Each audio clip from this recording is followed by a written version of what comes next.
ముగ్గురు అంటే పెద్ద పెద్దోళ్ళు కాదు. ఓ 11-12 ఏళ్ళ పోరాడు జ్వరం వస్తే వెనక అవగాహన ఉంటుంది, ముందర అయ్యా నడిపిస్తుంటాడు, మధ్యలో పోరాడు ఉంటుంది. ట్రిపుల్ రైడింగ్ అని ఫోటో వేస్తారు, బండి గుంజుకుంటారు.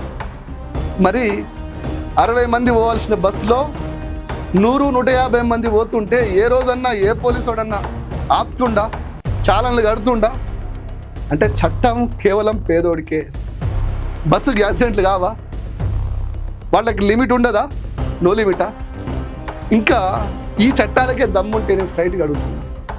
రైల్వేలలో అయితే ఇక మొత్తం కథ అట్లా ఇట్లా ఉండదు, కింద మీద అన్నట్టు ఒకరి మీద ఒకటి గాలి కూడా వెళ్ళాలంతా ఇసుక రాస్తే రాలనంతా ఎక్కుతారు.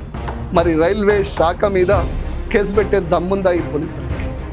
మా పొన్నం ప్రభాకర్న ఇప్పుడు ఆర్టీసీ కదా, ఆర్టీసీలో 100-150 పోతుంటే ఆర్టీసీల మీద ఆ శాఖ మంత్రి మీద కేసు పెట్టే దమ్ముందా ఈ చట్టాలకి? ఈ చట్టాలకి ఎవరి మీద దమ్ముంది అంటే సామాన్యుల మీద.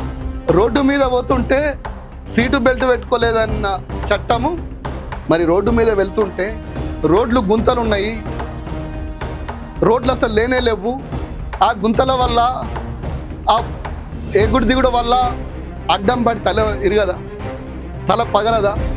మరి రోడ్లు వేసే వాళ్ళ మీద కేసులు పెట్టే దమ్ము ఈ చట్టాలకు ఉన్నదా?